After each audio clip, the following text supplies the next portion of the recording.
Hello दर्शकों, आपका बहुत स्वागत है हमारे एक्सपर्ट्स एडवाइस में। और हमारे एक्सपर्ट हैं डॉक्टर स्वरूपा शर्मा।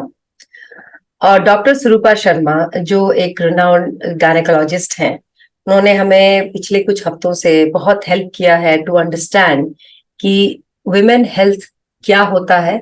और इस पे आज उनसे रिक्वेस्ट है, क्योंकि ये नवरात्रि का पहला दिन है, तो वो थोड़े से और भी हम लोगों को एम्पावर करें औरतों को, क्योंकि औरतों से ही सब कुछ है, सृष्टि है, शक्ति है। Over to doctor Swarupa, please आप बताइए आपका क्या विचार है इस शक्ति के बारे में और इस विशेष जो पक्ष चल रहा है उसके बारे हेलो अभिलाषा और सारे मेरे दर्शकों और ऑडियंस सुनने वालों। माँ दुर्गा नारी शक्ति को ही रिप्रेजेंट करती है जी। ना। जी। जो तो हम जो नारी हैं, हम माँ, मातृ स्वरूप, माँ के रूप में हमारी सबसे ज्यादा महिमा है। और आज माता का प्रथम दिन भी है, तो इसको हम लोग इससे याद कर सकते हैं कि वो हमेशा समस्त संसार का कल्याण चाहती हैं, बशर्ते हम अच्छे आचरण के साथ अपना जीवन जिए। तो ये जो संस्कार है, ये माँ का ही दिया होता है, माँ दुर्गा का दिया हुआ है हमें। बिल्कुल। और इसको हम लोग ऐसे कोट कर सकते हैं: सर्व मंगल मंगल्ये शिवे सर्वार्थ साधिके शरण्ये त्र्यंबके गौरी नारायणी नमोस्तुते। बिल्कुल। और आप सब लोग अभी दुर्गा पूजा के रंग में रंगे होंगे, भावना और धर्म और प्रार्थना के रंग में रंगे होंगे। तो जरूर ही मैं पूरा तो यहाँ नहीं बोल पाऊंगी, लेकिन या देवी सर्वभूतेषु मातृरूपेण संस्थिता नमस्ते नमस्तस्यै नमस्ते नमस्तस्यै नमस्ते। नमस्तस्यै नमो नमः। तो इसी लाइट में हम लोग आज फिर आओ बात करें शुरू करेंगे। तो बिल्कुल। हमें मातृशक्ति को मजबूत बनाना है, स्ट्रांग बनाना है, मानसिक रूप से, शारीरिक रूप से, धार्मिक रूप से। और उन्हें हमेशा स्वस्थ रखना है, क्योंकि वही अगर स्वस्थ होंगी तभी हमारे बच्चे, हमारा परिवार, हमारा समाज, हमारा देश, हमारा संसार स्वस्थ होगा। हम लोग पहले भी इस पर बात कर चुके हैं और आज फिर हम लोग इस पर बात करेंगे। और इसको हम लोग, आज का जो टॉपिक है उसको बहुत ही ना इलेबोरेट टॉपिक है एक्चुअली। ये हम्म। केवल मेनोपॉज से रिलेटेड नहीं, ये हमारे मानसिक स्वास्थ्य से भी रिलेटेड है। बिल्कुल। तो इसको हम लोग यहाँ पे कवर करेंगे और इसके कुछ धार्मिक पहलू और मेरे जीवन के कुछ निजी अनुभव भी हैं, जो मैं हमेशा शेयर भी करती हूँ। बिल्कुल। जो भी बिल्कुल। मैंने वो जिया। हाईलाइट है हाँ, इस या पॉडकास्ट मैं का। ये कहूँ, मैंने नहीं सीखा, प्रभु ने सिखाया, माँ दुर्गा ने सिखाया, हमारे संतों ने सिखाया, हमारे गुरुओं ने सिखाया, हमारे माता पिता ने सिखाया, और हमारे समाज में सभी ने सिखाया। कुछ ना कुछ हम सभी से सीखते हैं। तो इसी परिप्रेक्ष्य में जो है, वो आज का हम लोगों का ये me no pause we no pause mission जो है, ये वो तो स्टार्ट। ठीक है जबरदस्त है। अभिलाषा? हाँ, मतलब हाँ, बिल्कुल जबरदस्त है ये। जी, बिल्कुल शुरू करें। तो पहले तो हम लोग टॉपिक पे ही डिस्कशन कर ले, डिस्कशन करने के बाद हम लोग कुछ और पहलुओं पर बात करेंगे। जी। हमारा जो ये बातचीत का सिलसिला है, आओ बात करें, मैं चाहती हूँ कि ये हम लोग दोनों के यूट्यूब चैनल के थ्रू ये पूरे कम्युनिटी को इन्वॉल्व करें, सब पूरे लोग पूरे। से बात करें। बिल्कुल। हाँ, हम जो लोग लोग अपने सेशंस हिंदी को भाषी। रेफर करेंगे। जी। हाँ, और इसको जो है हम लोग इनकरेज करना चाहेंगे, ताकि जो सफरिंग्स हैं, जो एंजाइटीज हैं, जो प्रॉब्लम्स हैं, वो बाहर आए। है बिल्कुल। ना? आओ बात करें का यही मेन पर्पस है। और वो जो सफरिंग्स हैं उनको हम एलिविएट कर सकें, उनको हम लोग जितना हो सके मैनेज कर सकें। जी। तो आज का जो हमारा टॉपिक है वो है मेनोपॉज एंड मेंटल हेल्थ, रजोनिवृत्ति और हमारा मानसिक स्वास्थ्य। मेंटल हेल्थ बहुत इंपॉर्टेंट है। ये बेसिकली हमारे फिजिकल हेल्थ को भी गाइड करता है। हम्म। अगर हम मेंटली फिट हैं तो हम बहुत सारी फिजिकल सफरिंग्स को इजिली जो है बेयर कर सकते हैं, है ना, टॉलरेट कर सकते हैं। ये क्योंकि ये हमारी तितिक्षा एक वर्ड आता है, सहनशीलता या टॉलरेंस, जैसे भी हमारा धर्म उसको तितिक्षा कहता है। तो अगर हम मानसिक रूप से, अगर हमें मानसिक संबल है, हमारा मनोबल अच्छा है, हमारा तपोबल अच्छा है, तो हम बहुत सारे दुखों को भी अपने प्रभु की कृपा समझकर सह सकते हैं। हम्म। इसी परिप्रेक्ष्य में हम इस पर बात करेंगे, क्योंकि बात को ये समझने की जरूरत है कि हम लोग topic and etiology means causes पे तो बात करेंगे, उसकी पैथोफिजियोलॉजी पे बात करेंगे, दवाइयों पे बात करेंगे, साइकोथेरेपी पे बात करेंगे, लेकिन अल्टीमेटली हम कहाँ से हील करेंगे। तो मेनोपॉज जो है, इसको बहुत पहले कहते थे हम लोग इनफॉल्यूशनल मेलंकोलिया। मेलंकोलिया का क्या मतलब होता है कि डीप सैडनेस, या डिस्थाइमिया मतलब कि परसिस्टेंट लो डिप्रेशन। तो कहने का मतलब ये है कि जब एक फीमेल जो है वो मेनोपॉज, ऑलरेडी हम लोग डिस्कस कर चुके हैं, peri menopause, menopause and post menopause, जो कि 40 से ही हमारा पेरी मेनोपॉज का पीरियड स्टार्ट होता है और फाइनली जो है वो हम मेनोपॉज एंड पोस्ट मेनोपॉज के फेज में जाते हैं। तो हमारे हार्मोन्स फ्लक्चुएट करते हैं। वी हैव ऑलरेडी डिस्कस्ड कैसे एस्ट्रोजन जो है वो डिक्लाइन करता है, फ्लक्चुएट करता है, फाइनली जो है वो स्टेबल भी हो जाता है। तो स्लो डिप्रेशन जो होता है मेनोपॉज में एक्चुअली, हाँ, तो वो उसके बारे में आप थोड़ा और डिटेल बताइए। हाँ, अभी हम लोग सारा डिटेल करेंगे। जी। तो बेसिकली रजोनिवृत्ति में क्या होता है कि हमारा मानसिक स्वास्थ्य जो है उस पर भी असर पड़ता है और बहुत बार हम जो है स्ट्रेस हो जाते हैं, एंजाइटी हो जाती है, अवसाद में भी जाते हैं। जी। तो इसी सब परिप्रेक्ष्य में हम लोग बात करेंगे कि बड़ा अच्छा मुझे एक्सप्रेशन दिखा था, be as right as rain. इसका मतलब क्या है? इसका मतलब है कि परफेक्टली फिट एंड वेल। तो ये एक विश है। और perimenopausal and menopausal, post menopausal women, तो ये है कि शरीर तो ढलेगा, दिमाग भी ढलेगा, ऐसी बात नहीं, लेकिन एक्सेप्टेंस से we will be as right as rain, as beautiful as ever, है ना, हमेशा के लिए। तो इसी को हम लोग अभी डिस्कस फिर करेंगे। कभी कभी इसको लिटरेचर में ना मेनोपॉजल जो ये है डिप्रेशन या एंजाइटी, स्ट्रेस या जो भी मेंटल हेल्थ है, इसको हम लोग मेनोपॉज डिस्ट्रेस भी कहते हैं। ठीक है, तो अब इसमें हम लोग आगे आए कि बेसिकली इस पर क्यों बात कर रहे हैं, क्योंकि हमारा जो मेन मोटो है जानकारी ही बचाओ है, ऐसे भी बहुत बार कहा गया है। तो हमें इंफॉर्मेशन होनी चाहिए, हमें सीकिंग होनी चाहिए और हमें पता होना चाहिए कि क्या प्रॉब्लम है, बट उसको एक एट द सेम टाइम उसका जो एनालिसिस है वो क्लिनिकल होना चाहिए। ऐसा नहीं कि हमने इंटरनेट से इंफॉर्मेशन गैदर की और सबको अपने ऊपर अप्लाई कर लिया, ये नहीं करना है। ये बहुत कॉमन है।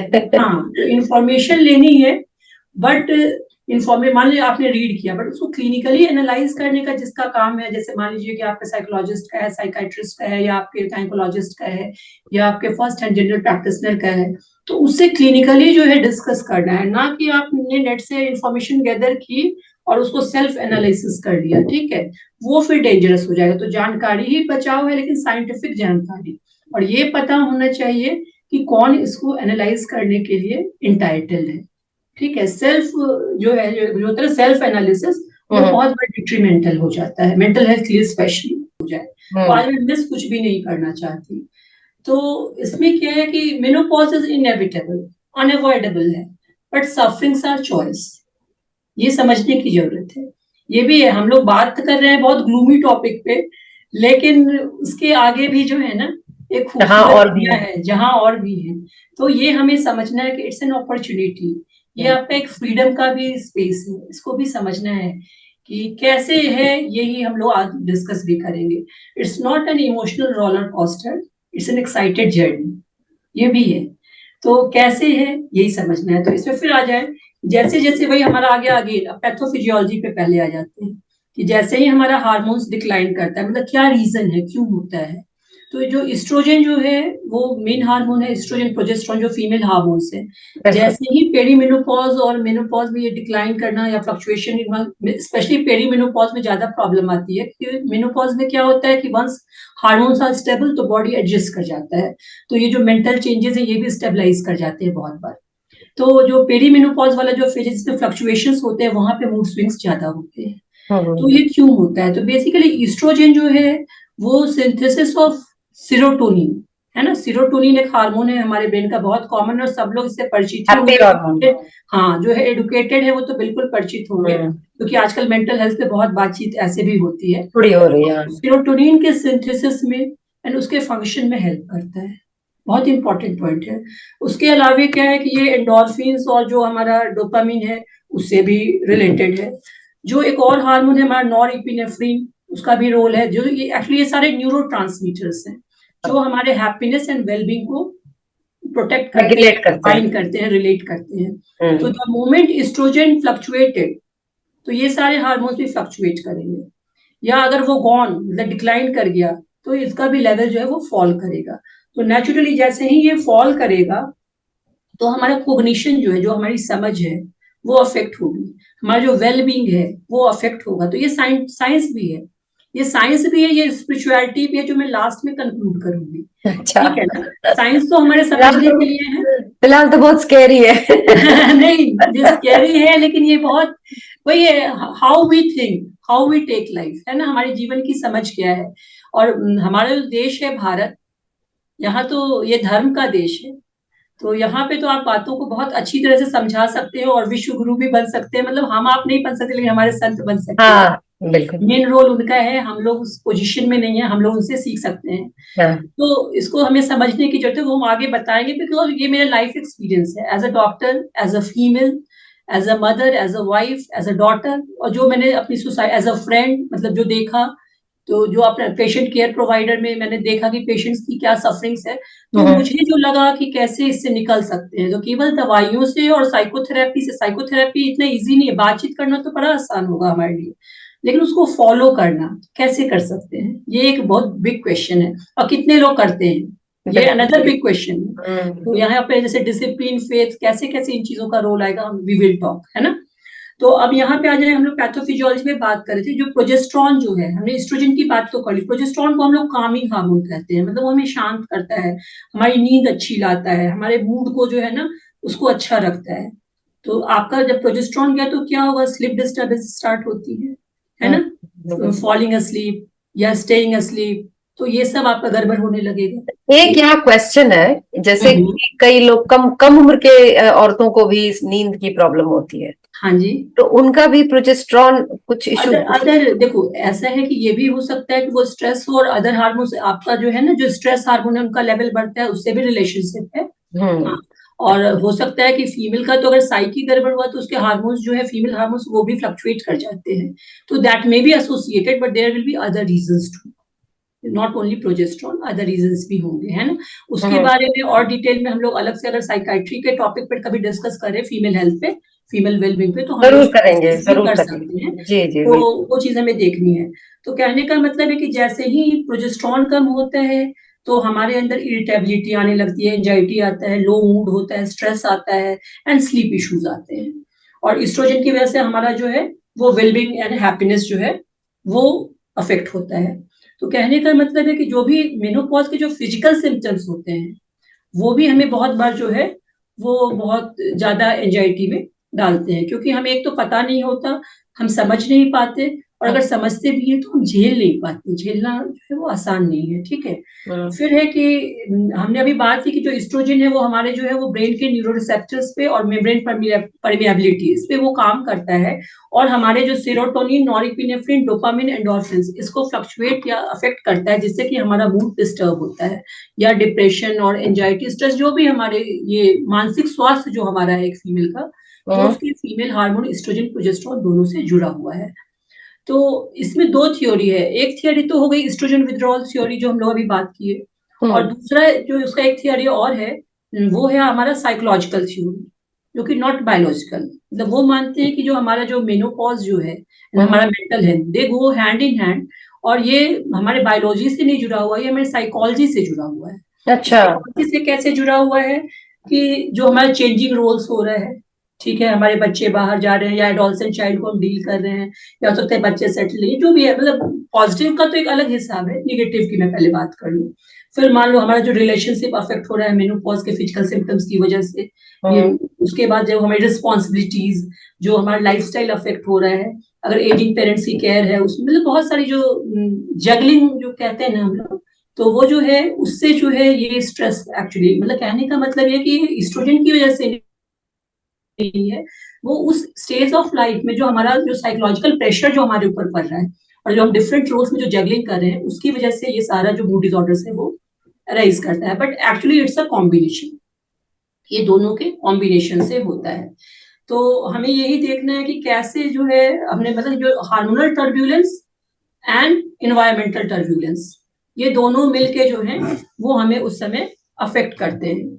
तो अब इसमें हमने डोमिनो थ्योरी पहले भी अभिलाषा हमने डिस्कस किया था ना, domino theory, if you remember. जी जी, तो डोमिनो। डोमिनो थ्योरी में क्या, हाँ, कि जैसे ही एस्ट्रोजन डिक्लाइन करता है तो क्या होता है कि hot flushes and night sweats, सबकी पैथोफिजियोलॉजी पे नहीं जाऊंगी बिकॉज ऑलरेडी हम लोग We डिस्कस have कर discussed चुके हैं it, कि हाँ। थर्मोस्टैट जो हाइपोथैलेमिक थर्मोस्टैट है उसको डिस्टर्ब करता है, तो कोर बॉडी टेम्परेचर रेज कर जाता है, उसको मतलब बेसिकली डोमिनोज का मतलब ये हुआ हाँ। कि एक के बाद एक के बाद एक के बाद विशस साइकिल है, यस, sequential, हाँ, sequential, बिल्कुल एक कैटास्ट्रोफिक विशस साइकिल है। हाँ। तो उससे क्या होता है, स्लीप डिस्टर्बेंस, फेटीग हुआ, उससे क्या हो गया कि इंसोम्निया है ना, इंसोम्निया में जो है नींद की अभी बात नींद आ की गई तो मुझे कमी, याद आ गया कि वो मेलाटोनिन मेलाटोनिन, हाँ, एंड ग्रोथ हार्मोन, अभी मेलाटोनिन बहुत सप्लीमेंट के तौर पे भी काफी फैशनेबल काफी काफी, हाँ, काफी हाँ, लेकिन क्या फैशनेबल। हमें मेलाटोनिन चाहिए या हमें कुछ और चाहिए, ये समझने की जरूरत है ना।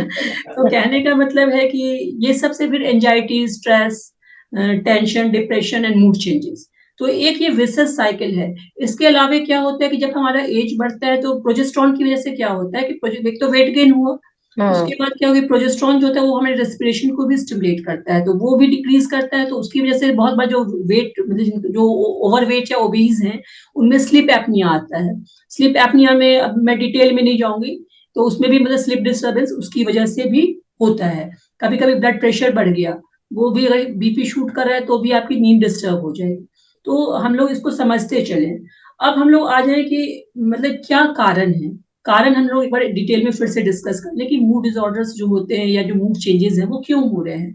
तो एक तो हमने कहा है कि stress due to professional juggling, familial juggling, है ना, जो मल्टीटास्किंग जो है, माँ दुर्गा की तरह शांत होकर मल्टीटास्किंग करना अच्छा है, लेकिन उसको तो उसमें फिर भक्ति का भाव आएगा, है ना, शक्ति और भक्ति का, और उसको अगर स्ट्रेस समझ के आप करोगे तो उसमें डिप्रेशन आएगा। तो सेल्वेशन कैसे होगा और डिप्रेशन कैसा होगा, ये हमारे अपने माइंडसेट पे भी डिपेंड मतलब वही एटीट्यूड को चेंज करना बहुत एटीट्यूड, जरूरी या है। हम लोगों ने पहले भी डिस्कस किया था कि मल्टीटास्किंग तो फीमेल बहुत एक्सपर्ट होती है करने में, बट उसको वो स्ट्रेस होके कर रही हैं या उसको वो भक्ति भाव से एंजॉय कर श्रद्धा से रही कर है, रही है, हाँ। इंजॉय करके कर रही है, इसका बड़ा फर्क पड़ता है। ठीक है, तो उसके बाद हमने देखा कि जैसे लाइफस्टाइल चेंजेस हुए, सीडेंटरी हैबिट्स है, वॉक नहीं, एक्सरसाइज नहीं, फूड में जंक है, कैफीन है, अल्कोहल है, ऐसा नहीं, मतलब बहुत कॉमन है फीमेल्स में अल्कोहल भी, स्मोकिंग भी आज की डेट में। सही है, आजकल तो not only men, female is women is बड़े आल्सो बिंदास तरीके से seen it on the road. I was तो वही मैं कह रही हूँ कि फ्रीडम का मतलब ये नहीं है, फ्रीडम में गलत गलत गलत फ्रीडम उन्होंने लिया है। Freedom means to take responsibility is freedom, love is to exactly, take responsibility is love, है ना, take responsibility is prayer, basically वो है। तो उसका जो एक कहने का मतलब नॉट ओनली मेन, फीमेल मतलब women are also known by the company देखी, ठीक है ना। तो कहने का तो बड़ा इंपॉर्टेंट है कि आप कैसी कंपनी रख रहे हैं और क्या आप चूज कर रहे हैं लाइफ में, है ना। उसके बाद आ जाओ कि बहुत सारे डाइजेस्टिव इश्यूज आते हैं, ब्लोटिंग है, जो फीमेल गैस बन रही है, दिमाग पे चढ़ रही है, बहुत सारी चीजें है ना, हाइड्रेशन कम, पानी नहीं पिया, कॉन्स्टिपेशन आ गया, तो जो गट इशू है, गट हेल्थ ही नहीं है ना, तो वो भी आपको रेसिंग हार्ट कहते हैं ना कि दिल धड़क रहा है, तो वो केवल हार्ट पे और एंजाइटी से नहीं, गट हेल्थ भी गड़बड़ है तो भी एक्चुअली मेरी रिलेटिव थी एक, ठीक है, मतलब है वही याद आ रही है इस मोमेंट में। एक ये भी लगता है कि जैसे ना, मतलब इस उम्र तक पहुंचने में 40-45 औरतें सोचती हैं कि वो बहुत मैच्योर हो गई हैं, तो वो जो सोच रही है, समझ रही है, वो सही है। Not boss is always right, women is also always right हो जाता है, तो अडेप्टेशन भी थोड़ा, वही सही है, हाँ, अडेप्टेशन कम हो जाता है, और ये जो है ना एक्सेप्टेंस बहुत कम हो जाता है ना, इसलिए जो मैंने कहा कि लर्न, अनलर्न, रीलर्न, फ्लेक्सिबिलिटी, ये सब बहुत की पॉइंट्स है कि कैसे आप अपने को जो है ना चेंज करके अपने को, और या अंडरस्टैंड करके अपने को स्ट्रॉन्ग कर सकते हैं। तो फीमेल्स में थोड़ा सा है, रिजिडिटी ज्यादा रहती है, वो पढ़े लिखे हो तो और ना पढ़े लिखे हो तो, उससे कोई एजुकेशन से भी फर्क नहीं पड़ता, कोई फर्क नहीं पड़ता, है ना। एजुकेशन जस्ट अर्निंग के लिए हो जाता है, या ये कह सकते हो कि और ज्यादा भोग विलास के लिए हो जाता है। हाँ, लेकिन ये मतलब ये चीज बहुत जरूरी है कि आप मैच्योर तो हो जाए, लेकिन आपका लर्निंग एटीट्यूड जो है, एक लर्नर्स एटीट्यूड, ये होना चाहिए। जीवन को जो है वो सही, जैसे हमारी फैमिली में भी क्या होता है, बहुत बार हमारे पेरेंट्स से, कोई भी, हम लोग भी as a parent we try to dominate, लेकिन actually what is right should जो सही है वो होना चाहिए। हो सकता है हम भी गलत हो सकता है एक फीमेल भी गलत हो, एक मेल भी गलत हो, हमारा बच्चा भी सही हो सकता है, बिल्कुल। तो ये चीजें जो है ना सोसाइटी में हमारे क्या फैब्रिक है, बड़े ने जो कह दिया वो एकदम मान लो, तो नहीं, ऐसा नहीं है। नहीं, मेरा इस मामले में बहुत सीरियस ऑब्जेक्शन है कि जस्ट बिकॉज आप बुढ़े हो गए इसका ये मतलब नहीं कि आप सही है। कहने का मतलब घर में जो एक बातचीत, उससे क्या है, इम्प्रूवमेंट होगी, सबों को अच्छा हाँ। मैसेज जाएगा सभी को, है ना। तो ये चीजें हैं। उसके बाद जो इनसफिशिएंट एक्सपोजर टू सनलाइट, हम लोग सब शिकार है ना। सन जो होता है वो भी हैप्पी हार्मोन है, सनशाइन, है ना। सनशाइन में क्या है, डिप्रेशन होता है। देखो विंटर में डिप्रेशन ज्यादा होता है, लो मूड ज्यादा होता है, क्योंकि सन से एक्सपोजर ऐसे भी जब भी कम होगा तो आपको ज्यादा जो है वो चीजें होंगी, मूड डिसऑर्डर्स जो भी। फिर आ जाए वही जो अभी हम जस्ट डिस्कस किए, मैंने क्या लिखा भी है, रेसिस्टेंस, स्टब बॉन्ड, रिजिडिटी, है ना, understanding, perception of life, beliefs, है ना, उसको हम एकदम स्टिक कर जाते हैं, स्ट्रिक्ट हो जाते हैं, नहीं यही सही है। यही सही है। हाँ, तो यहाँ पे फिर दिक्कत आती है, जब यही सही है तो फिर दिक्कत आ जाती है। लैक ऑफ इंफॉर्मेशन, है ना। फिर एक चीज और क्या है कि बहुत बैलेंस चलना है, neither under estimate nor over estimate. ऐसा नहीं अपनी प्रॉब्लम को मैग्नीफाई मत करो, ना ही उसको अंडरमाइन करो, उसको मतलब डिस्कस साइंटिफिकली करो। तो इसलिए मैंने कहा उसी समय कि इंटरनेट से इंफॉर्मेशन गैदर करना है, बट उसको एनालाइज खुद नहीं करना है, ये बहुत टेक है ना।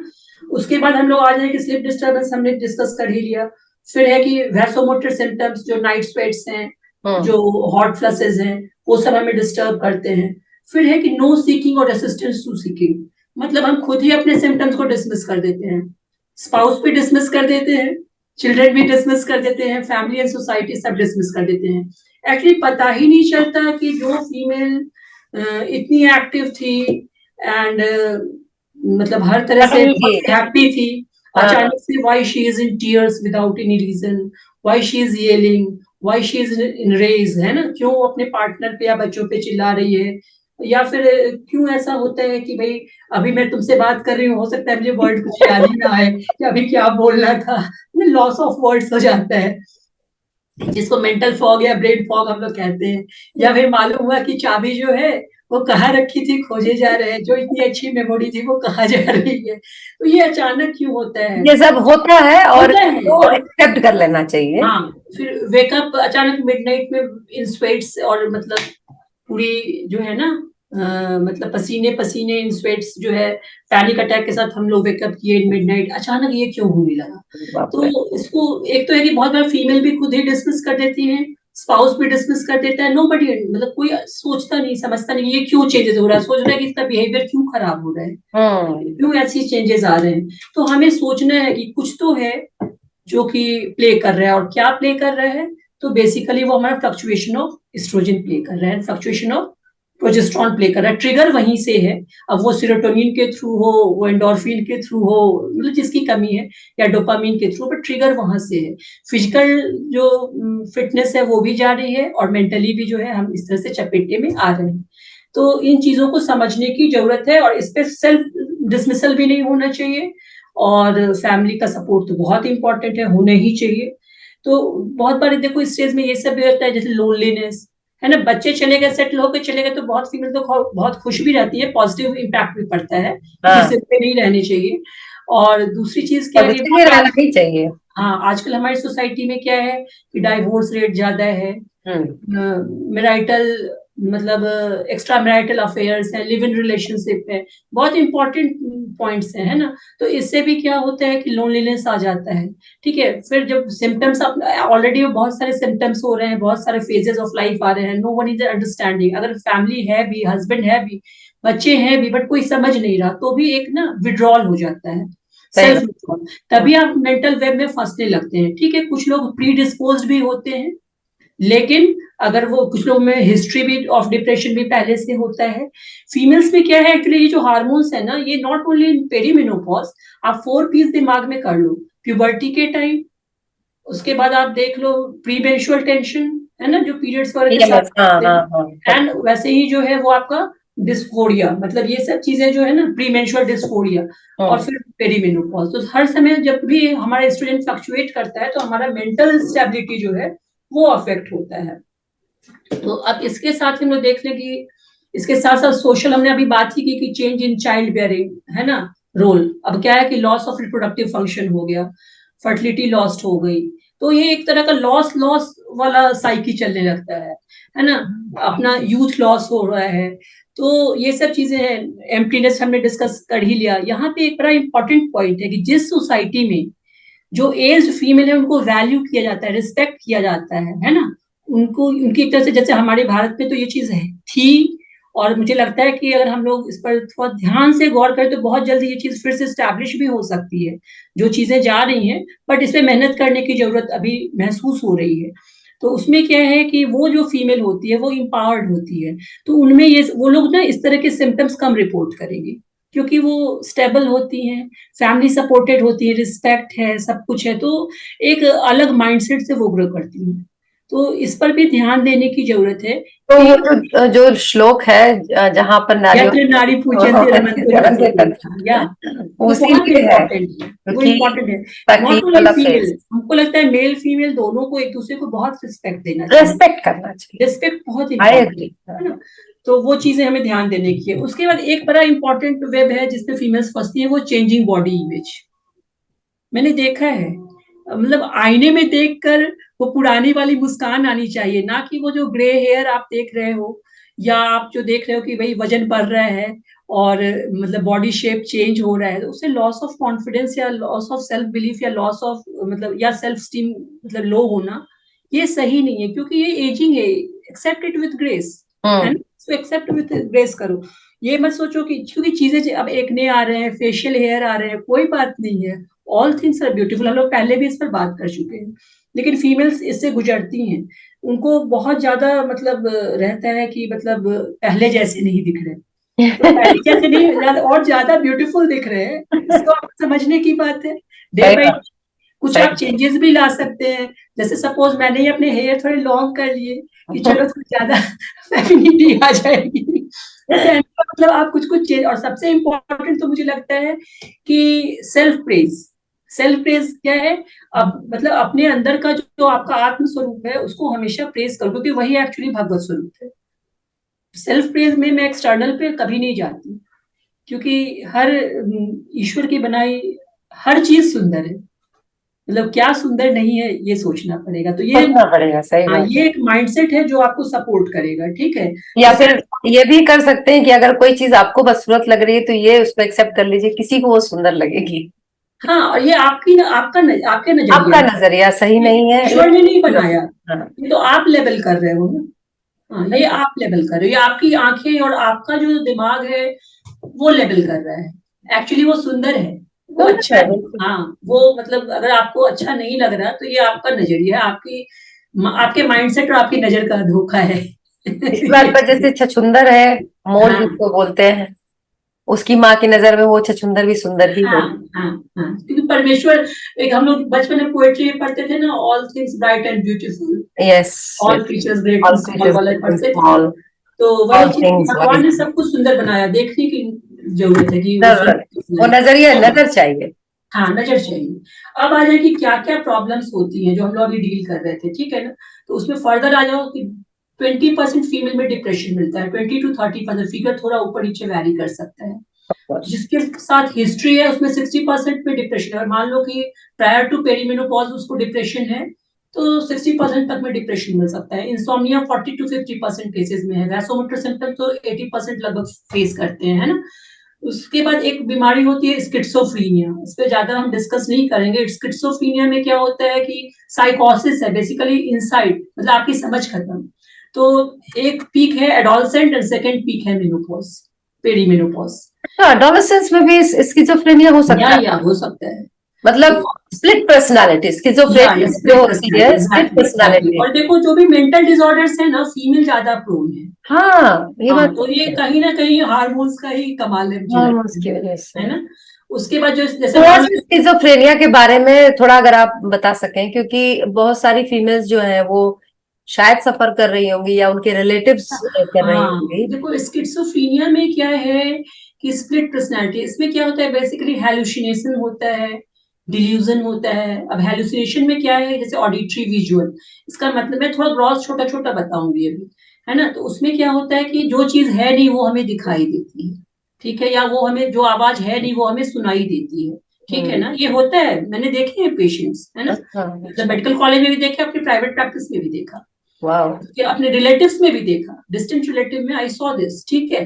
तो कहने का मतलब उसमें फिर क्या हो जाता है, डिल्यूजन में क्या है कि आपको मतलब कुछ और, जैसे है ना सांप रस्सी रस्सी सांप वाली बात, हाँ हाँ हाँ तो हाँ। उस तरह के डिल्यूजन्स बहुत तरह के होते हैं। डिप्रेशन तो होता है, ये शैबी लुक हो जाता है एंड शैबी लाइफस्टाइल, मतलब आप गंदा रहने लगते हो।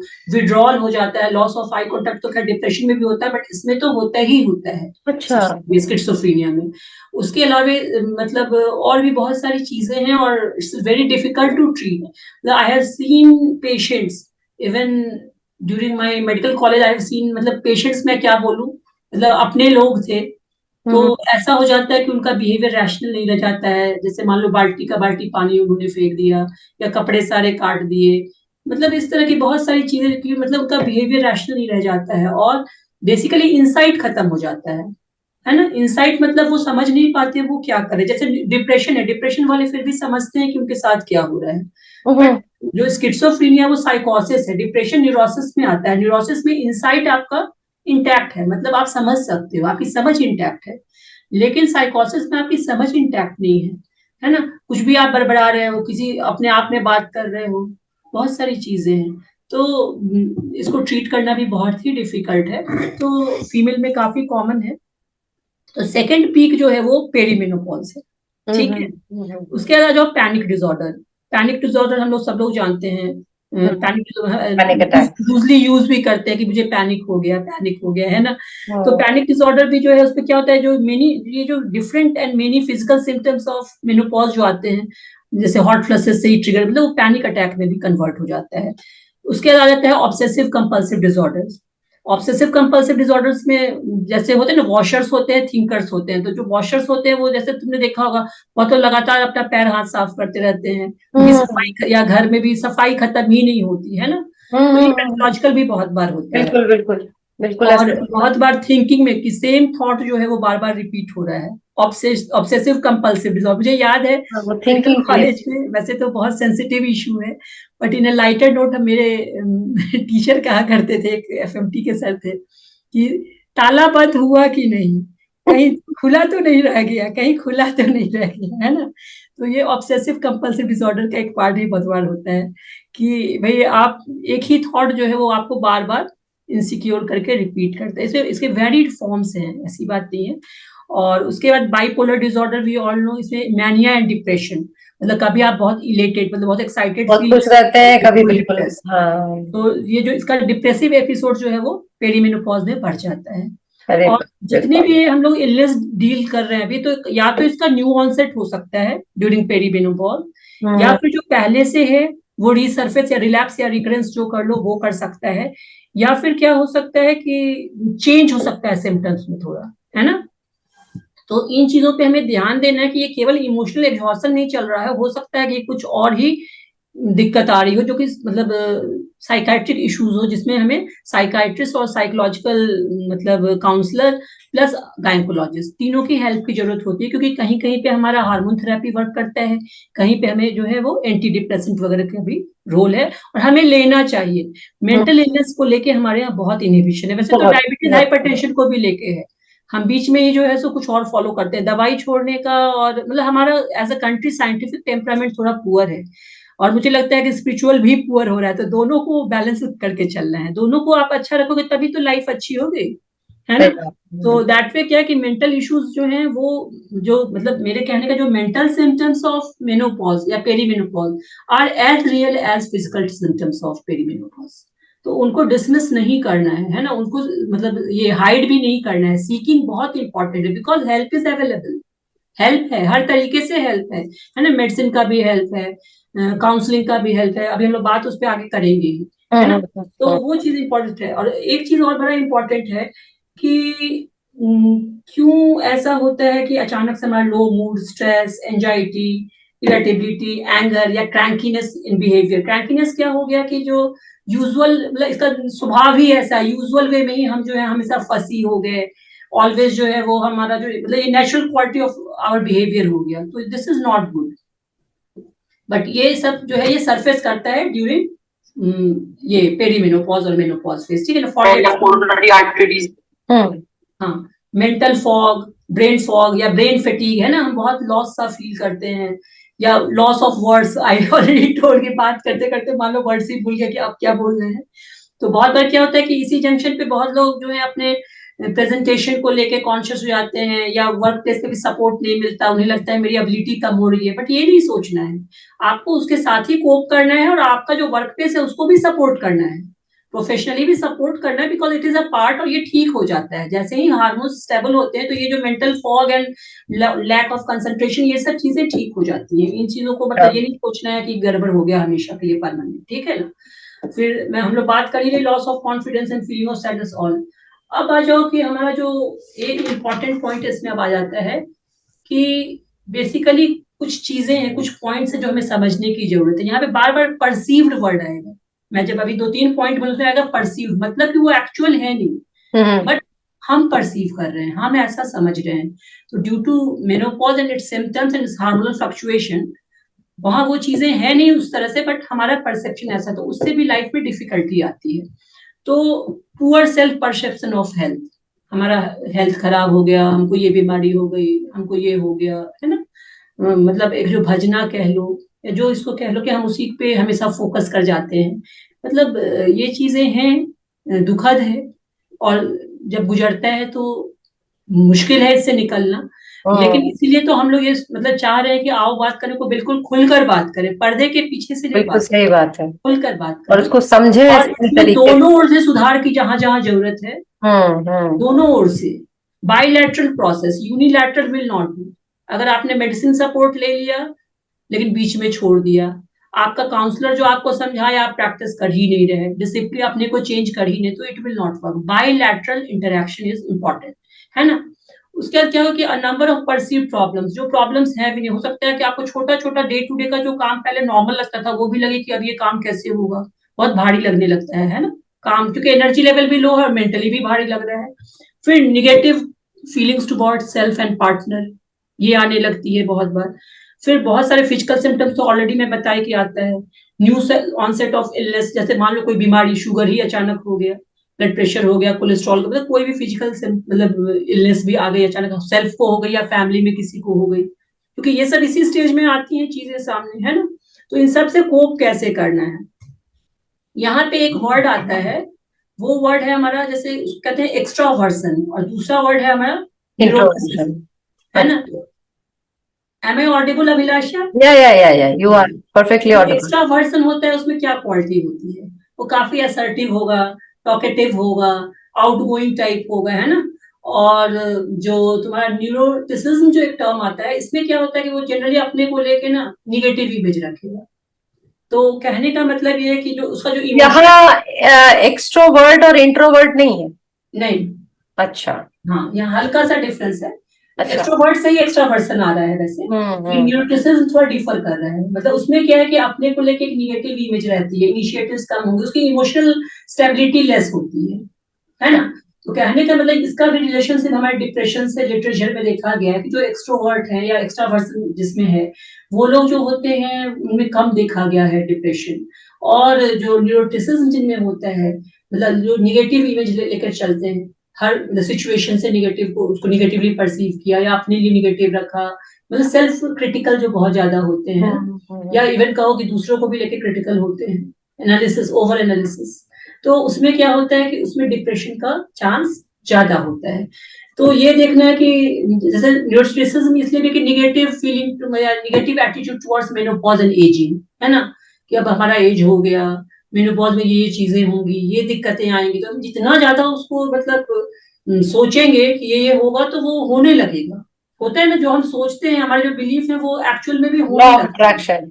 हाँ, वो चीज है, लॉ ऑफ अट्रैक्शन, एग्जैक्टली। तो ये तो है कि ये लो एजुकेशन या जो लो सोशियो इकोनॉमिक ग्रुप है, सब में ये चीजें हैं, और टाइप अलग अलग है, इन प्रॉब्लम दोनों जगह है। हो सकता है तुम्हारे जो लो सोशियो इकोनॉमिक या लो एजुकेशन वाले जो काउंटर पार्ट हो, वो साइकोसोमैटिक सिम्टम्स, गैस गैस और पेन पेन करके ही अपने को एक्सप्रेस करते हुए उन्हें पता ही न चले, जब तक फ्रैंक डिप्रेशन ना आए, है ना। साइकोसोमैटिक सिम्टम्स, फिजिकल सिम्टम्स ज्यादा। और जो पढ़े लिखे और जिनके पास मेड भी है और सारा सपोर्ट सिस्टम है, जो किटी पार्टी और ये सब इंजॉय कर सकते हैं या प्रोफेशनली भी बहुत आगे हैं, उनका है कि बिना कारण ही कारण आ जाए, हाँ हाँ हाँ हाँ। है ना।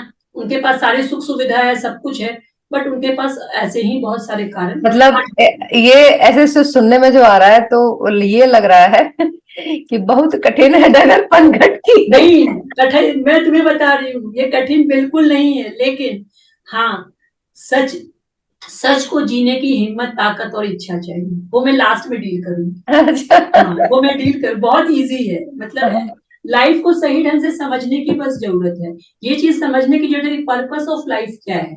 अगर ये क्लियर है, और क्लियर होना चाहिए, कम से कम हम भारतीयों में तो जरूर होना चाहिए। तो अगर ये क्लियर है, तो हमें कोई जरूरत ही नहीं है इतना ज्यादा इसको एनालाइज करने की। जरूरत नहीं, इस पर आओ बात करें, करने की जरूरत ही नहीं पड़ेगी, अगर हम उस पर्पस ऑफ लाइफ को हम समझे। और इसकी जो चेतना या इसकी जो पढ़ाई कह लो, वो बचपन से होनी चाहिए। हम लोग भी बहुत मुश्किल से बहुत बहुत चीजों से गुजर कर सीखे हैं, और मुझे लगता है कि प्रभु ने एहसास कराया है, इसलिए ये एहसास भी दिमाग में या दिल में आया है। तो उनकी कृपा की जरूरत है, वो आएगी बातें, वो सच बात है। और मतलब मुझे लगा भी कि बीइंग अ डॉक्टर और मैं इन चीजों को लाऊं या नहीं, बट मुझे लगा कि एक्चुअली प्रॉब्लम कहाँ पे है, वहीं पे प्रॉब्लम है, तो उसको हम लोग डील करेंगे आगे, ठीक है। फिर क्या है कि जैसे सर्जिकल मेनोपॉज, मतलब किसी की किसी वजह से ओवरीज निकाल दी गई, कीमोथेरेपी हो रहा है, रेडियोथेरेपी हो रहा है ना, ओफरेक्टमी हो गई, हिस्टेक्टमी, मतलब यूट्रस निकाल दिया गया, तो वहां पे भी जो है वो चूंकि बहुत सडन ड्रॉप ऑफ एस्ट्रोजन होता है, जब ओफरेक्टमी मतलब ओवरीज निकाली गई तो सडन ड्रॉप होता है, तो नेचुरली वो फ्लक्चुएशन से भी जो है आपको प्रॉब्लम आती है। अगर कोई स्ट्रेसफुल लाइफ इवेंट्स है ना, तो मतलब पास्ट का हो, प्रेजेंट का हो, फ्यूचर के लिए एंजाइटी हो, तो मतलब डेथ हो, डाइवोर्स हो, जो भी है, तो उससे भी ये चीजें जो है वो गाइडेड होती हैं। उसके बाद हम लोग आ जाए कि इसका ट्रीटमेंट बेसिकली क्या है। अब ट्रीटमेंट पार्ट पे आ जाते हैं। तो ट्रीटमेंट के पे क्या है कि टॉक टू योर डॉक्टर, ये तो मैं हमेशा हर समय बोलती हूँ। टॉक टू योर सर्विस, मतलब जो आपका हेल्थ सर्विसेज जो प्रोवाइड कर रहा है ना, जो प्रोवाइडर है, उससे आप डॉक्टर। बात कीजिए। टॉक टू योर स्पाउस, बहुत इंपॉर्टेंट है। Talk to your family, talk to your children, talk to your friend, family, society. तो इसीलिए मेन पर्पस फिर अगेन हमारा आओ बात करें यही है। We are talking. आज हम लोग दोनों बात कर रहे हैं, मैं चाहती हूँ सब लोग बात करें, करते भी हैं, ऐसा नहीं, बहुत लोग कर रहे हैं, लेकिन कहाँ कहाँ बात करनी चाहिए, उसमें थोड़ा सा मेरा नजरिया जो है वो शायद मतलब चेंज कर रहा है, और मुझे लगता है कि वो जरूरी है हम सबों को जानना, ठीक है। उसके बाद आ जाए कि मैंने कहा कि जो भी हमारी एजिंग है उसको एक्सेप्ट विद ग्रेस। कुछ चीजें हैं, मैं जस्ट इनोवेट कर रही हूँ, कि जैसे ईट हेल्दी, ड्रिंक हेल्दी, सब मैं हम लोग ऑलरेडी डिस्कस कर चुके हैं, टाइम ले लेगा इसलिए मैं नहीं ज्यादा बताऊंगी। एक्सरसाइज हेल्दी, स्लीप हेल्दी, है ना। स्लीप में थोड़ा सा क्या ध्यान देना है कि रूम टेम्परेचर अच्छा हो। अगर एसी है तो 16 to 18 भी कर सकते हैं, एसी नहीं है तो खिड़की खोल सकते हैं, थोड़ा सा पंखे की हवा भी यूज कर सकते हैं। दिन बिल्कुल। में थोड़ा घर में कर्टन हटा के धूप भी आने दीजिए, वेंटिलेटेड है ना। रहे। वेंटिलेटेड वेंटिलेशन रहे अच्छे इंपॉर्टेंट है। से। हाँ। और लेयरिंग में क्लोथ्स रखिए, कॉटन क्लोथ्स रखिए, है ना, जो क्लोथ्स ब्रीथ कर सके, हम्म। जरूरत पड़े तो आप उसको जो है रिमूव कर सके, है ना।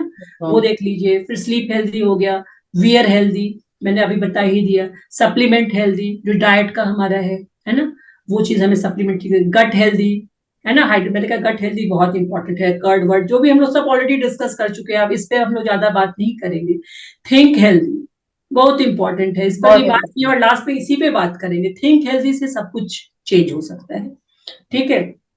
ग्रूम हेल्दी, जो मैंने कहा, मैंने अपने हेयर थोड़ा सा लॉन्ग कर लिए, अपने हिसाब से थोड़ा एक्सटर्नली भी आपको जो अच्छा लगता है उस हिसाब से अपने को आप मैनेज कर लीजिए, आपको शायद जो आपको अच्छा लगे। मुझे तो लगता है कि हम लोग कहते थे कि आप रूप भोजन पर रूप श्रृंगार, लेकिन श्रृंगार आप रूप ही होना चाहिए। आप रूप भोजन और आप रूप श्रृंगार, आप रूप ही होना भोजन चाहिए। भी आप रूप, और हाँ बिल्कुल, आई एग्री। साइंटिफिक, और श्रृंगार भी आप रूप होना एकदम चाहिए। एकदम सही बात है। फिर हॉबीज हेल्दी, बहुत इंपॉर्टेंट। अब देखो, हाँ। मैं बहुत तुमको मतलब बार बार मैं मतलब कुछ पर्सनल ये भी कोट करती हूँ, मुझे थोड़ा सा ऑड भी लगता है, लेकिन मैं इसलिए करती हूँ कि ये मेरा एक्सपीरियंस है, आई विश टू शेयर। कि एज अ डॉक्टर भी, अपनी कम्युनिटी में भी, अपने फ्रेंड सर्कल में भी हर तरह की बातें होती हैं ना, not as a doctor only, as a friend, as a मतलब कॉलीग, ह्यूमन बीइंग। बातें जो हाँ। होती हैं, एज अ नेबर। तो सोशल बीइंग। बहुत बार तुम्हें क्या रिकमेंडेशन मिलती है, हॉबी पे मैं बात कर रही हूँ, है ना। मैंने अच्छा। पहले भी कहा था, होटल जाते हैं, क्लब जाते हैं, किटी पार्टी करते हैं, है ना, भक्ति भाव भी करते हैं, पूजा कीर्तन सब करते हैं हम लोग, और ट्रैवलिंग के लिए जाते हैं। फिर लेटेस्ट रिकमेंडेशन, मतलब एक मेरे बहुत सीनियर कॉलीग हैं, मेल डॉक्टर, ही सेड कि डॉक्टर स्वरूपा ऐसा आपको शायद ही मिले, ये मैं अपनी कम्युनिटी की बात कर रही हूँ, ये अलग बात है कि शायद मेरी कम्युनिटी मेरे से नाराज हो जाए इस बात को सुनकर, बट व्हाट ही सेड मुझे नहीं पता रियलिटी क्या है, बिकॉज मैं थोड़ा सोशलाइज कम ही करती हूँ, या मेरा सोशलाइजेशन अलग एंगल से होता है ना, ऐसा नहीं, मेरे अच्छे फ्रेंड्स हैं लेकिन ये भी तो सोशलाइजेशन ही है मेरे हिसाब से, हाँ तो ये भी हाँ, आउट सोशलाइजेशन। गोइंग थोड़ा सा जो है ना, पार्टी वगैरह में कम जाती हूँ, शुरू से कम जाती हूँ। तो उन्होंने मुझसे कहा कि देखो कोई ऐसा नहीं है जो कि, और मैंने प्रेस्क्रिप्शंस भी देखे हैं, जो उनकी बात है उसको मैं सपोर्ट भी करती हूँ बहुत हद तक। मैंने मेडिसिन साइड से प्रेस्क्रिप्शंस देखे हैं, सारे प्रेस्क्रिप्शन में गाबापेंटीन, प्रीगाबा एंड नेक्सिटो, मतलब एंटी डिप्रेसेंट, और जो मतलब जो भी मतलब न्यूरो मेडिसिन हैं, वो हम्म। ऐसे ही जाने अनजाने में, जो पढ़े लिखे हैं उनको शायद जानने के साथ, और जो नहीं पढ़े लिखे हैं उनको अनजाने में प्रेस्क्राइब की जा रही है। क्यों कर रहे हैं? जरूरत पड़ रही है। तो ही सेड कि कोई ऐसा नहीं है जो जिसको एंटी डिप्रेसेंट एजिंग के बाद नहीं लेना पड़ता है, अल्कोहल का सपोर्ट लोग इसीलिए लेते हैं, है ना, मतलब ही वाज जस्टिफाइंग कि लोग क्यों ये सब करते हैं। तो आई सेड कि सर ऐसा, ही सेड कि आप भी करोगे एक दिन, उन्होंने इतना कॉन्फिडेंस था उनको कि ही सेड कि आप भी एक दिन करोगे और आप मुझे उस दिन फोन करना। मैंने कहा सर मैं नहीं जानती, मुझे नहीं पता, क्योंकि उस समय जो एज थी, और मैंने कहा वो तो अब वक्त बताएगा, समय सही बात, बताएगा। सही बात। एंड आई टोल्ड हिम कि सर ऐसा है, उस समय भी जो मेरे दिमाग में आया, तो आई टोल्ड कि सर लोग डांस क्यों नहीं करते, लोग पूजा पाठ अच्छे से मनोयोग से क्यों नहीं करते, तो लोग क्लब जाके मतलब ड्रिंक क्यों करना पसंद करते हैं, और एंटी डिप्रेसेंट तो चलो अगर बीमारी है तो इट्स ओके, अदरवाइज हम अपने को उस तरीके से मतलब इतना ज्यादा विषय में क्यों डुबा लें, सॉर्ट ऑफ, जो मेरे दिमाग में आया। मैंने कहा कि इतना ज्यादा हम क्यों मतलब इन चीजों में पड़े, तो मैं ज्यादा उनको बोल नहीं पाई, बट मुझे लगा कि मतलब ये शायद मैं नहीं करूंगी, या मैं आज की उस समय तो ये लगा कि मैं नहीं करूंगी एक्चुअली आज की। लॉयर है, हम्म तो मतलब हम लोग जानते हैं, हम लोग, हम और आप दोनों ही जानते हैं उसको।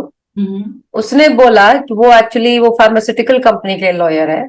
She hmm. सेड कि दी जो काम जो सिर्फ गोली से हो सकता है, उसके लिए क्यों ना गोली लें।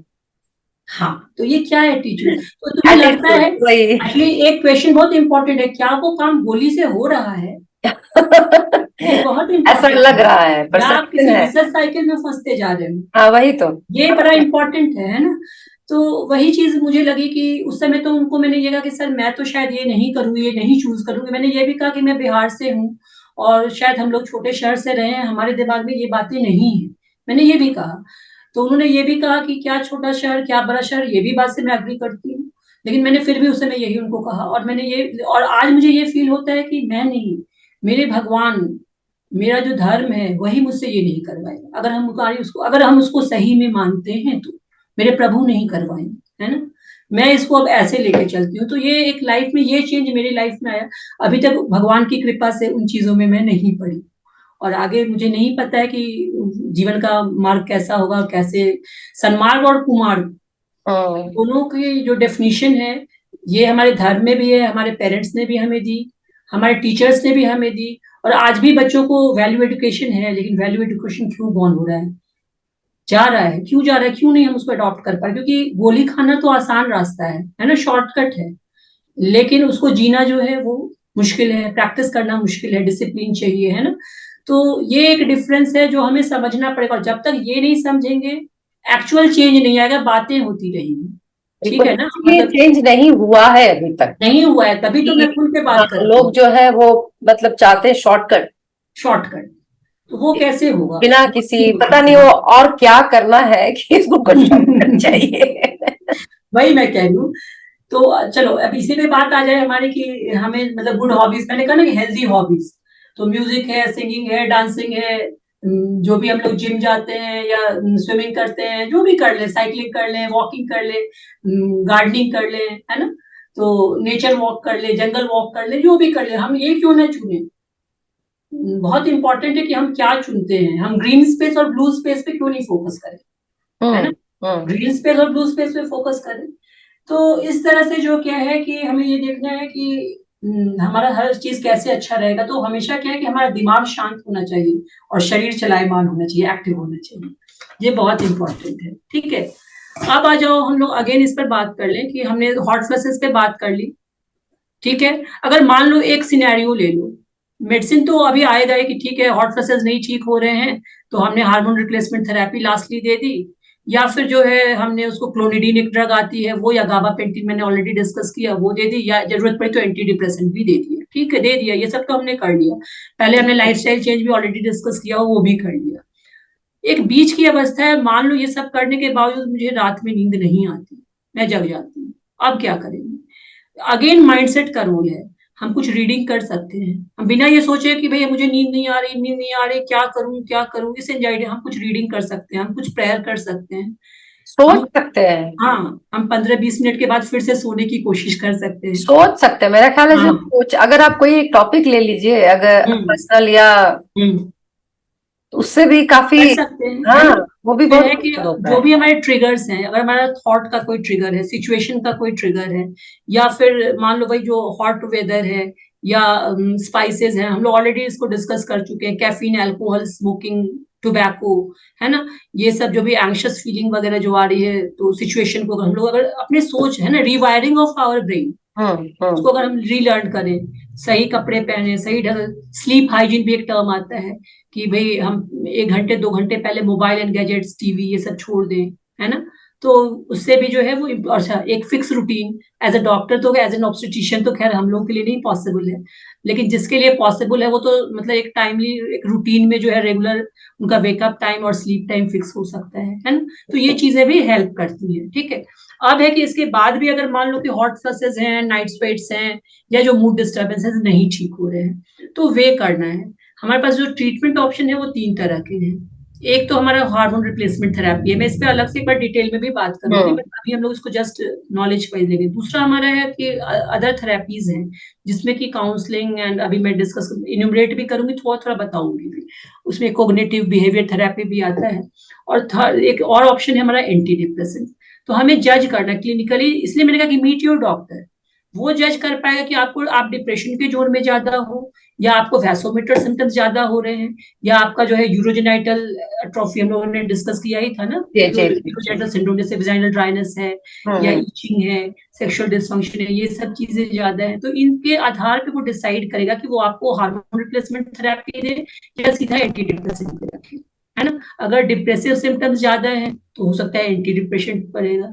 अगर मान लीजिए कि आपका जो वैसोमोटर चेंजेस ज्यादा हैं, या वेजाइनल एट्रोफी वगैरह ज्यादा है, यूरोजेनाइटल सिम्टम्स ज्यादा हैं, तो यूरोजेनाइटल सिम्टम्स में तो लोकल हार्मोन बहुत अच्छा, वेजाइनल हार्मोन जो है एस्ट्रोजन, इवेलॉन नाम से भी आता है, और बहुत अच्छा काम करता है। या कुछ ल्यूब्रिकेंट्स के, वाइजेलियन, इस तरह की चीजें भी आती हैं जो कि ड्राइनेस को कम करती है। इवन सेक्सुअल जो लिबिडो तो खैर मेंटली ठीक होगा, लेकिन जो सेक्सुअल डिफिकल्टीज है, पेन है, डिस्पैरेन्यूरिया है ना, पेन ड्यूरिंग इंटरकोर्स, वो सब को थोड़ा मैनेज कर सकती है।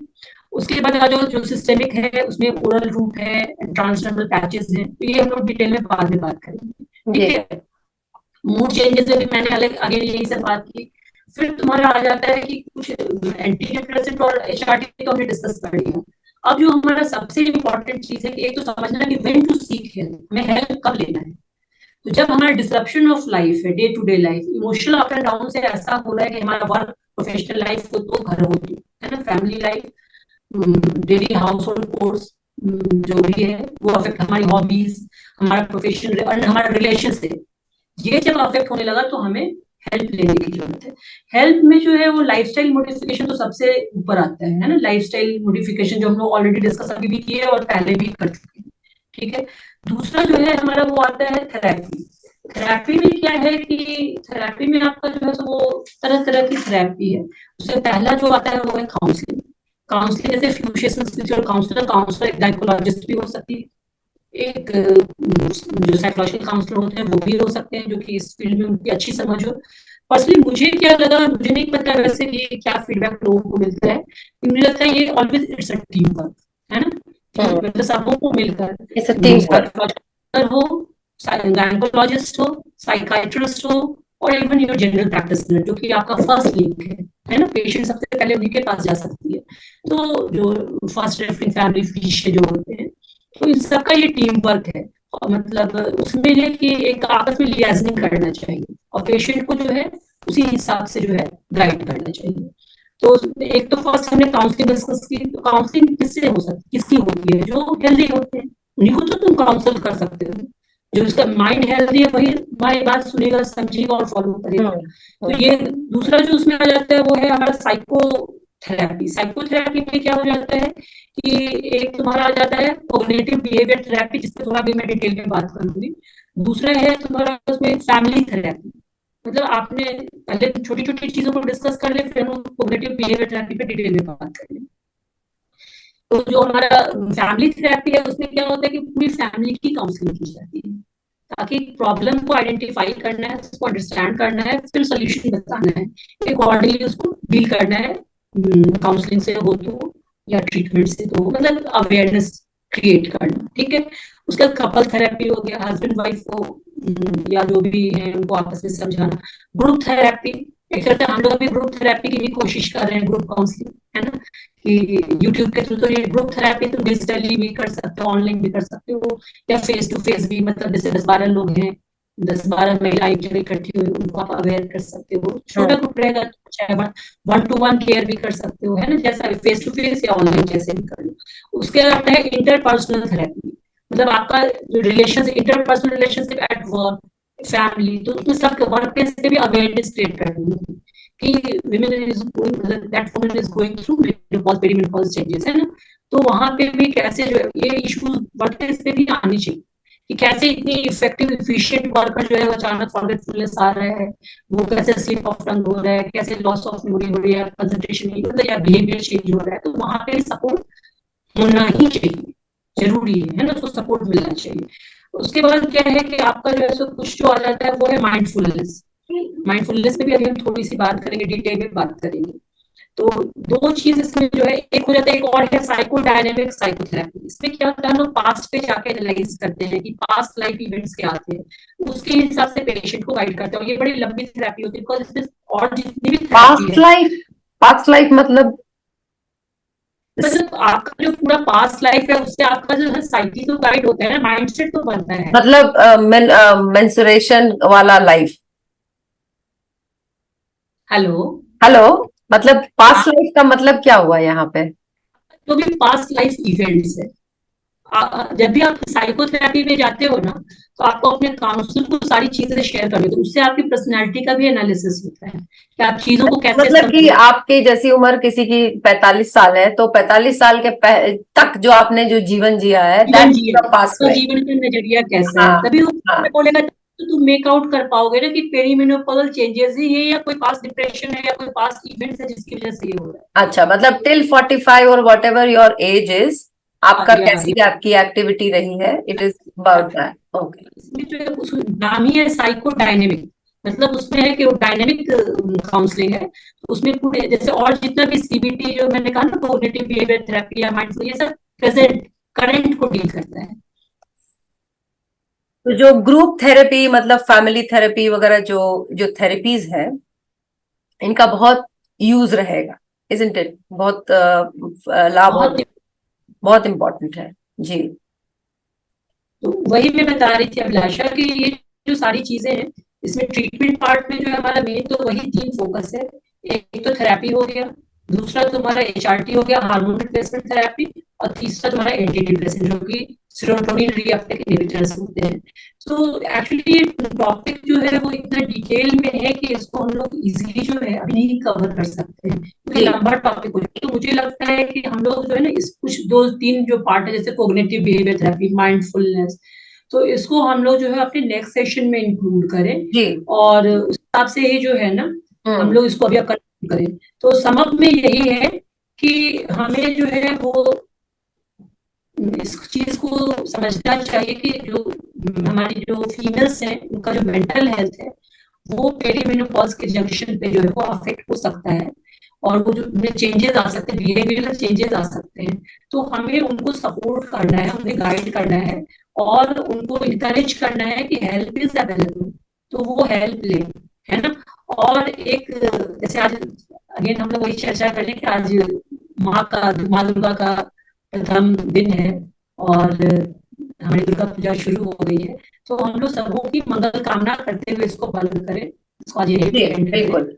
और एंड महिलाएं जो शक्ति हैं अपने परिवार के लिए, अपने व्यक्तिगत स्वयं के लिए, उन उनको उनकी शक्ति बनी रहे, और इसके लिए आवश्यक है कि अगर वो पेरीमेनोपॉजल है तो उनको वो सपोर्ट मिले, ताकि वो आपको सपोर्ट कर सके। ये बहुत बिल्कुल। आवश्यक है। और डॉक्टर स्वरूपा ने जो बताया आज वो बहुत यूजफुल था, लेकिन हाँ, अभी ध्यान इसमें बहुत कुछ है। और- जी, इसमें बहुत कुछ बाकी है, तो दर्शकों से अनुरोध है कि वो जरूर आप अगली बार भी ज्वाइन करें, हाँ, ताकि ये सेकंड मेंटल हेल्थ इश्यूज जो है, पार्ट। हाँ, उसको आप अच्छी तरह समझ सकें। और ये अभी खत्म नहीं हुई है बात। आओ बात करें डॉक्टर स्वरूपा शर्मा के साथ, और एक्सपर्ट्स एडवाइस ये चलेगा नेक्स्ट वीक भी, एटलीस्ट कम से कम एक एपिसोड तो और चाहिए ही। एक लंबा टॉपिक है और इम्पोर्टेंट टॉपिक है, तो एक बार में कवर नहीं हो पाएगा, नहीं होगा। तो हम इसको एंड करते हैं जी, और फिर हम लोग इसको स्टार्ट करेंगे। बिल्कुल, फिर हम लोग रिज्यूम करेंगे next week. Thank you so much doctor Swarupa, और ये इतनी जानकारी को इतने डिटेल में बताने के लिए कि मतलब बिहेवियर कितना चेंज हो सकता है। आई वाज सरप्राइज, मतलब कुछ जानकारी तो है ही, लेकिन इसके बावजूद I was surprise to know a lot of things. Thank you so much. और ऐसे हैं ना, इनको हम लोग ना बहुत कम शब्दों में अगर बताएं तो बता ही नहीं पाएंगे। बता ही नहीं पाएंगे, ये भी बहुत सही बात है। हाँ, तो हम लोग रिज्यूम करेंगे ही। सारे पहलू को मर्ज करना पड़ रहा है, तभी वो बात इफेक्टिवली जो है ना, वो बिल्कुल। कम्युनिकेट होता है। और दर्शकों से अनुरोध है कि आप लोग सुने और समझने की कोशिश करें। एक शब्द है इंग्लिश में एसिमिलेशन, जिसको कि हाँ, आप अंदर में आप उसको घुसने देते हैं उस जानकारी को, और अपने दिमाग को अलाउ करते हैं प्रोसेस करने के लिए, वो बहुत जरूरी है मेरे हिसाब से। हिंदी में एक चीज है मनन, मनन हाँ, करना, मनन चिंतन आचरण में, करें। मनन और आचरण में उतारना, बिल्कुल, तभी बिल्कुल। पाएंगे। जी, जी। Thank you so much doctor Swarupa, and will resume again. Thank you so much for watching, everyone. Thank you.